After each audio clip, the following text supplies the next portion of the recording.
The smell of Moe's white smoke and sizzling ribs drifted through the evening air as the Lynn family's annual summer barbecue got underway in suburban Phoenix.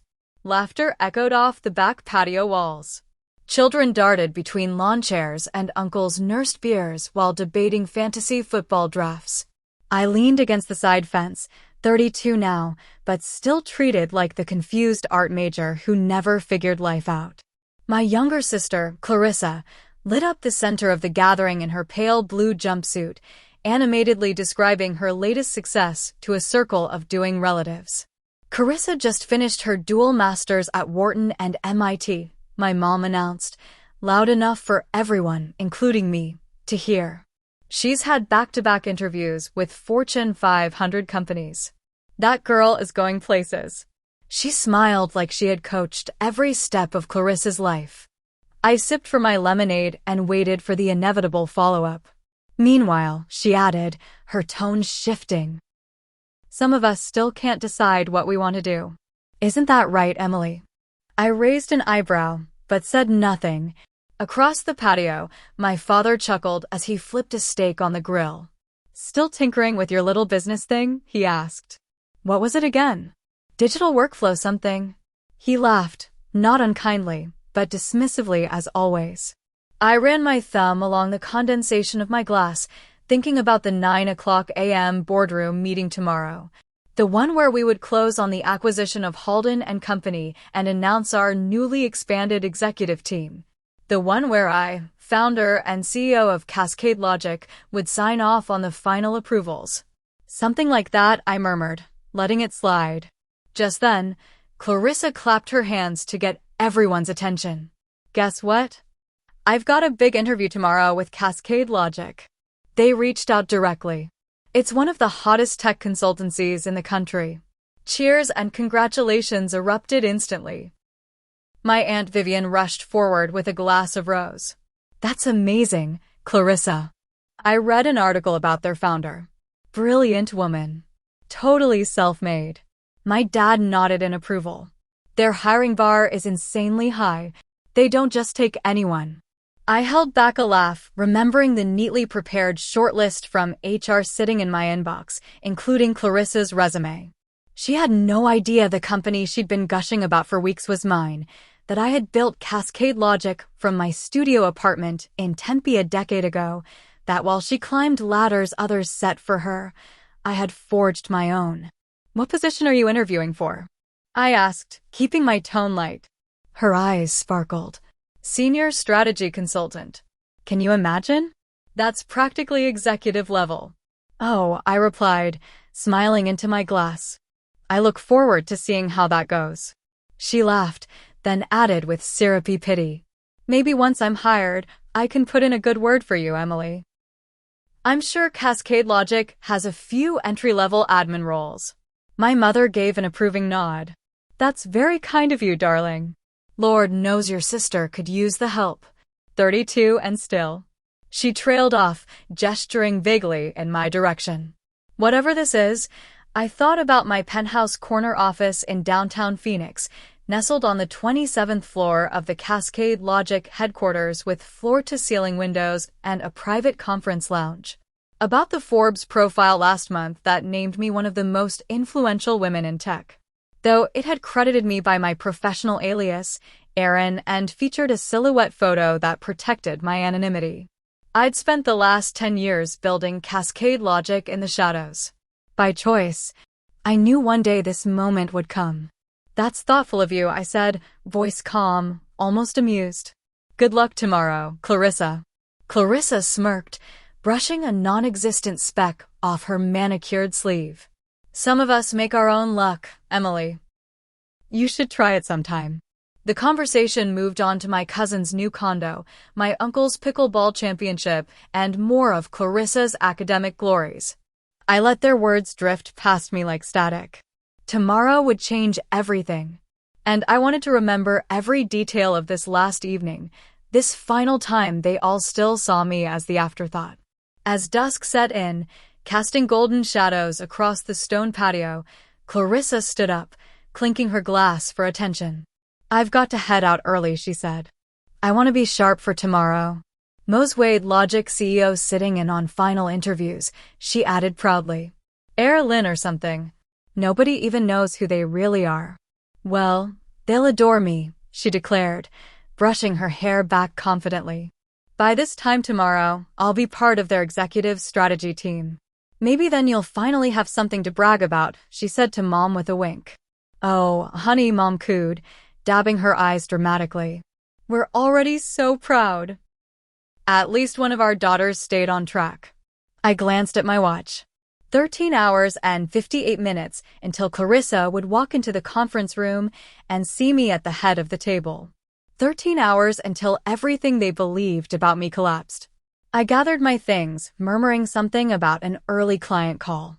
Oh yes, your little remote gig, Mom waved off. Just don't forget to Venmo your share of your father's birthday gift. Clarissa already covered most of it again. I nodded without replying.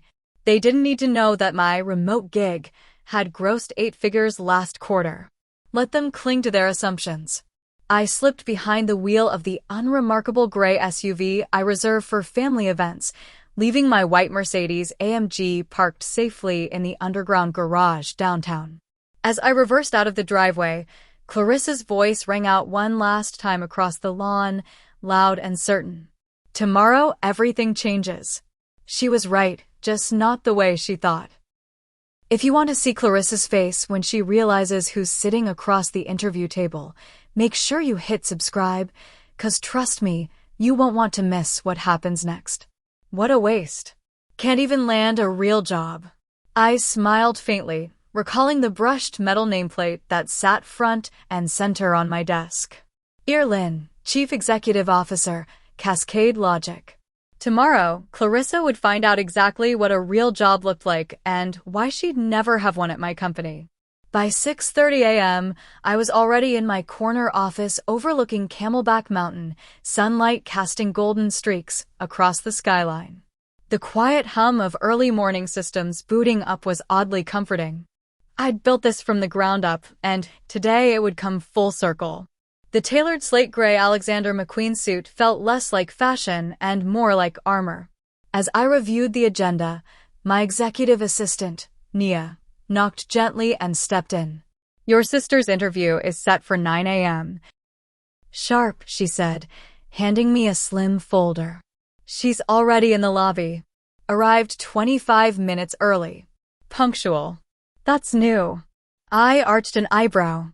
She's also posted about it. Future executive at Cascade Logic. Her words. Marketing picked it up. She's even told front desk she plans to modernize the lookup here once she's hired. I stifled a chuckle. Has she now?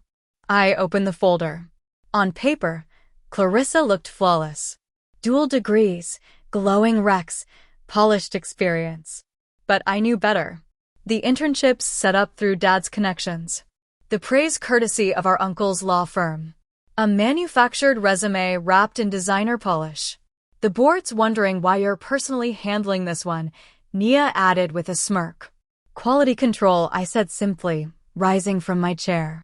How many interviews before mine? 3, she replied. All briefed. They'll ask the right questions. By 9 a.m., I stood behind the one-way glass on the upper floor, watching Clarissa strut into the conference suite.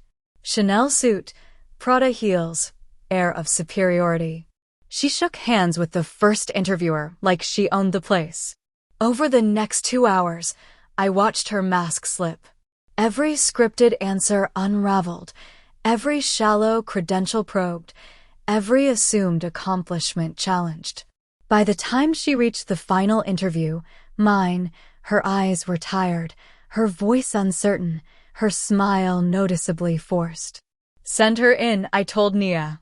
She stepped inside my office, trying to hide her awe as she took in the floor-to-ceiling windows, curated art pieces, and the understated dominance of the room.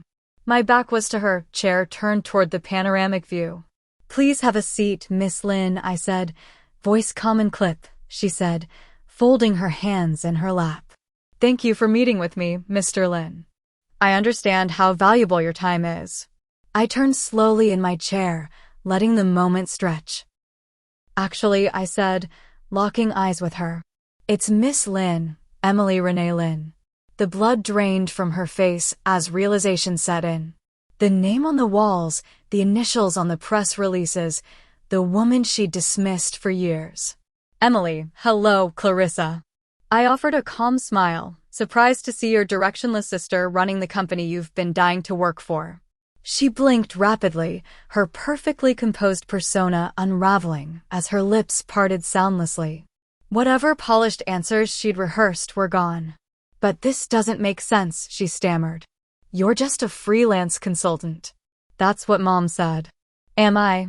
I gestured toward the wall behind me, lined with plaques, innovation awards, and framed magazine covers celebrating Cascade Logic as one of the fastest-growing tech firms in the Southwest.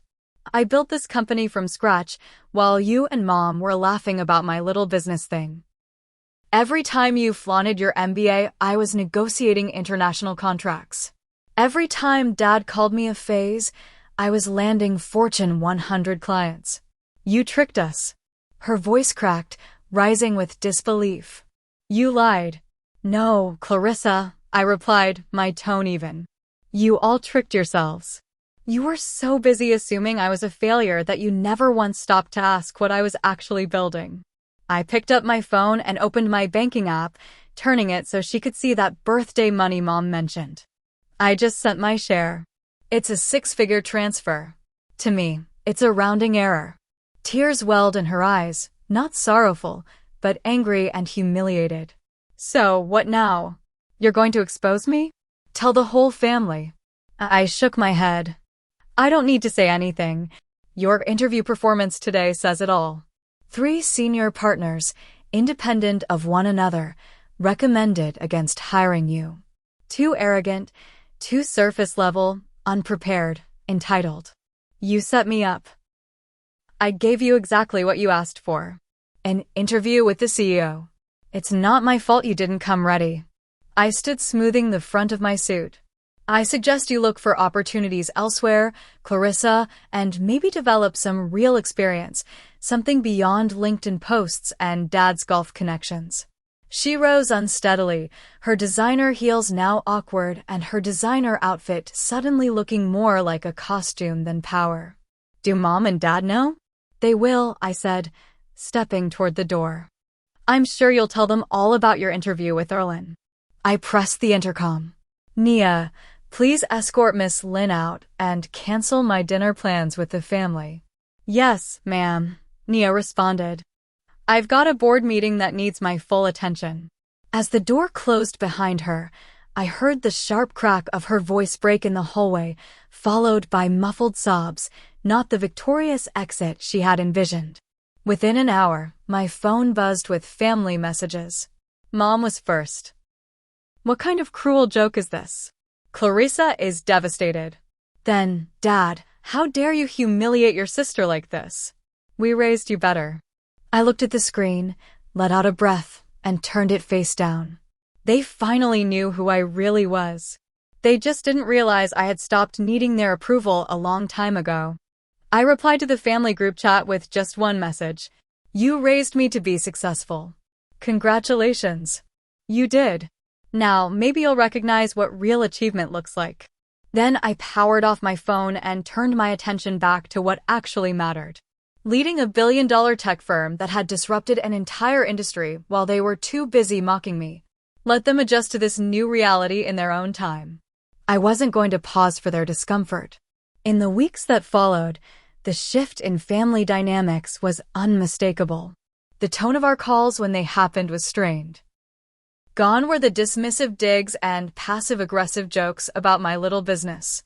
Instead, there were awkward silences, forced smiles during Zoom birthdays, and a general unease that hovered like fog. Clarissa accepted a mid-tier project coordinator role at a boutique agency across town. It wasn't the career-defining leap she'd imagined. No fancy title, no corporate corner office, just a standard job earned the traditional way. Mom and Dad stopped hosting their regular Sunday BBQs. Maybe it was shame. Maybe they didn't know how to navigate a world where the daughter they'd underestimated now ran the empire they once ridiculed. But the moment that cemented everything came 3 months later. Forbes released a feature titled, "The Silent Success." How one woman built a billion-dollar company while her family thought she was failing. My face was on the cover, full collar, crisp suit, Cascade Logic skyline behind me. No shadows, no ambiguity, just me. I had 10 copies express delivered to each of my family members' homes. Not with a note, not with a message, just the magazine, just the truth. The article detailed my journey from working odd freelance gigs in a cramped Tempe apartment to building one of the most sought-after AI integrated systems companies in the U.S. It highlighted the turning points, the quiet sacrifices, the relentless perseverance they never saw and never asked about. At the end, the final line read, "Sometimes success doesn't need to shout. Sometimes it just signs the checks." And honestly, that was enough. I didn't need their praise anymore or their recognition. I had built something real, something lasting, something they could never take away. Let them tell their friends. Let them adjust their stories to make themselves look better in hindsight. Let them pretend they always knew. Meanwhile, I'd be at Cascade Logic preparing for our expansion into Europe, closing 2 new enterprise deals and mentoring the next generation of female tech founders. Success had already spoken for itself and for me. And I had no intention of turning the volume down. If you've ever been underestimated by the people who were supposed to believe in you the most, trust me, I see you. I spent years being told I was too vague, too artsy, too lost. While my sister basked in praise, I was the family's punchline. But I didn't fight back with arguments or approval seeking. I built something real, something they couldn't ignore, even if they tried. And now, after all the silence, I'm finally telling my story, not out of spite, but to remind you, your worth is not defined by how others see you. It's defined by how you see yourself. So, if you've ever been made to feel small at a family dinner, if you've hidden your success just to keep the peace, or if you're still building in the shadows, drop a comment below and tell me your story. Tell me what you're working on, what you've overcome, or who you're proving wrong. Not for revenge, but for your own damn peace. And if you felt even a flicker of validation watching me rise from unemployable to CEO, hit that subscribe button. Not just for more stories like mine, but to be part of a community that sees through the noise and recognizes quiet resilience for what it really is. Strength. Let them laugh. Let them doubt. We'll keep building. Because sometimes the best way to win is in silence until your name is on the building. Before you go, how's your day been? Really, I want to know. Have you had a small win you're proud of? Or maybe you're facing something tough and pushing through. Anyway, drop it in the comments. I read everyone. This channel isn't just about success stories. It's about real people doing real work, even when no one's watching. Let's celebrate the quiet victories.